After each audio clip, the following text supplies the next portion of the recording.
Let's talk a little bit about our history. The first known form of currency emerged nearly 5,000 years ago, where the so-called elites of Lydia and Ionia used stamped silver and gold coins to pay armies.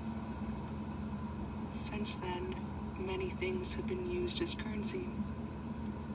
Objects that occur more rarely in nature or more easily controlled by those in possession of those objects. Shells such as mother of pearl were circulated in the Americas. Cowrie shells were used as currency in Africa, Europe, Asia, and Australia. Native copper, meteorites, also known as native iron, obsidian, amber beads, gold, silver, and lead ingots all served as currencies over the last few thousand years. Livestock such as pigs, goats, and cows have also been used as currency in our history of trade.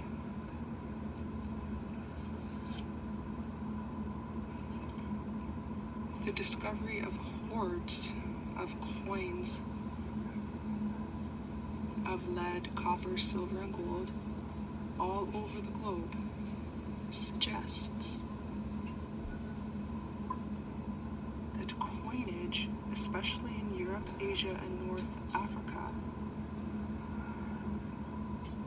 was recognized as a medium of commodity money at the beginning of the first millennium AD. The wide circulation of Roman, Islamic, Indian, and Chinese coins points to pre-modern commerce. Coinage as commodity money owes its success largely to its portability, durability, transportability, and perceived inherent value. As long as people perceived and believed certain coins, certain objects, had greater value than other objects, then the political leaders could control the people through controlling the production of coins, from mining the earth, smelting, and minting, as well as control the circulation and use of those coins. Money soon became an instrument of political control. This is where the saying, "we are a slave to the money," comes from. With money being used as a means of political control, taxes were extracted to support the elite and armies. Money has also acted as a stabilizing force that has fostered some non-violent exchange of goods, information, and services within and between groups. However, now and even throughout history, money has acted as a record keeper of debt, now resulting in there being more debt than actual so-called monies on the planet.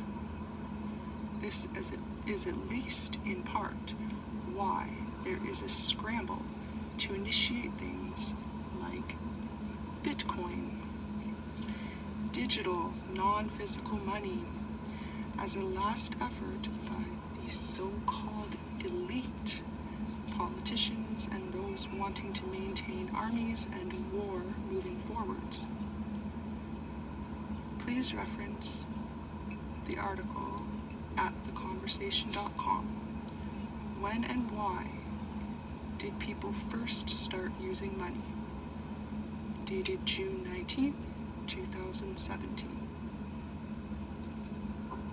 Look at the description below for all of the references made in this video. People, they do not risk their lives without something or someone convincing them to do so. Money and lies have fueled all conflicts and wars that have taken place in history. Check out The Great Hack, a 2019 documentary on Netflix, as well as The Family, another 2019 documentary that can now be found on Netflix.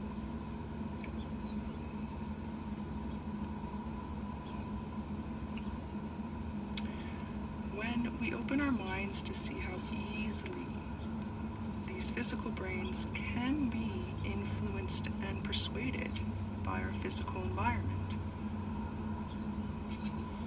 with what we're seeing, hearing, talking about, and reading, how we're raised from infancy, it makes sense that the so-called elite do what they can to buy out and control as much media as they possibly can,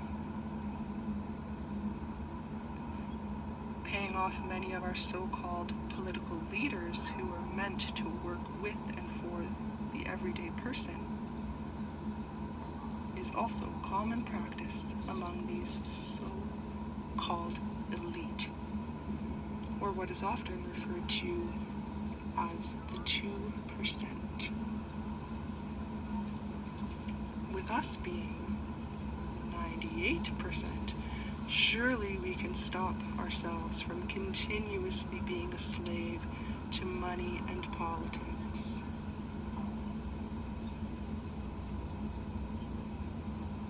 We change the story when we change what we are doing.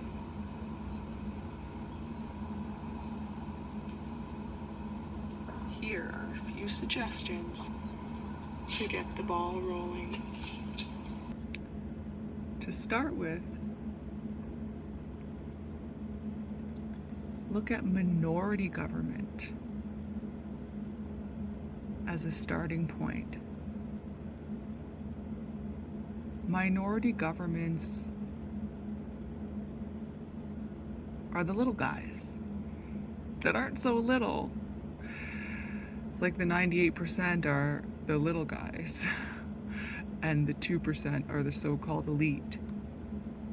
Minority governments like Green Party, Marijuana Party, the minority parties, the more we vote for those parties, the more say the people have as a whole.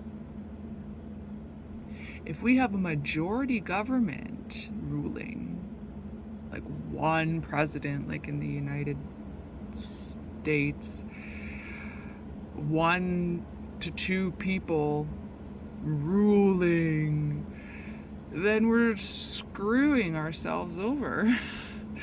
So when it comes to the votes, wherever we are in the world, let's vote for the so-called little guys, the minorities, and make all minorities, quote unquote, group leadership, having more group conscious, self-governed government, starting with us voting for the minority parties, the so-called little guys. We're really voting for ourselves when we vote for the so-called little guys and gals, people. We turn off the news and bombarding repeat messages and advertisements of every kind, and we tune in to nature, along with our nature, to act as communities. We reach out to our neighbors and local businesses and engage in more fair trade and free economy with giving, receiving, lending, and borrowing as fair trade that reestablishes the loving kindness and trust among us.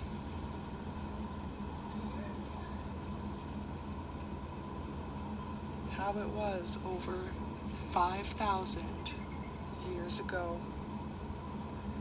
Check out buynothing.org as one way to reestablish more of this in your community.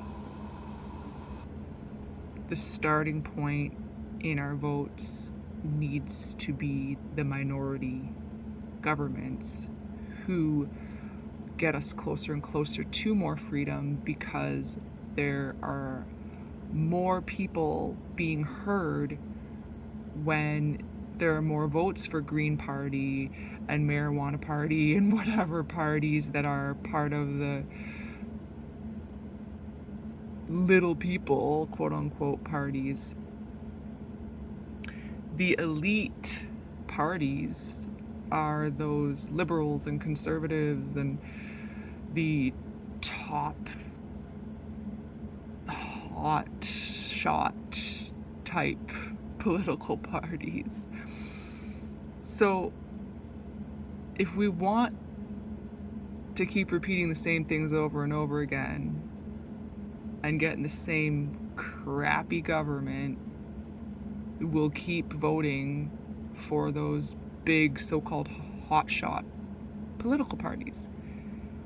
When we want change for the better, we vote for more minority, small people parties.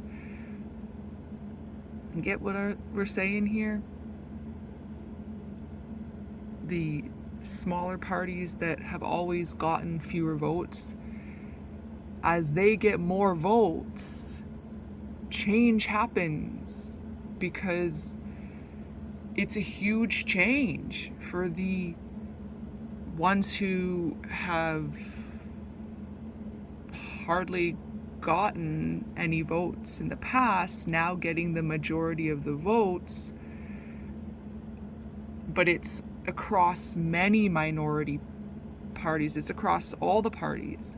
So the government remains a minority government where there are more parties with seats, more parties with more seats, all having a say and having more group consciousness voting on things within our government. That is what a minority government gives us. We will create a truly free world. A world where being a slave to money, politics, and the so-called elite 2% is a thing to only be found in our history books. And we forever keep a door open on the past with no regrets. We have come a long way and learned throughout the entire process. Lest we forget, as we say on Remembrance Day, may we forever recall the past so we learn from it and stop repeating the same things over and over again, expecting different results. When we create a truly free world through our present actions, we are free from the insanity of repeating the same things expecting different results.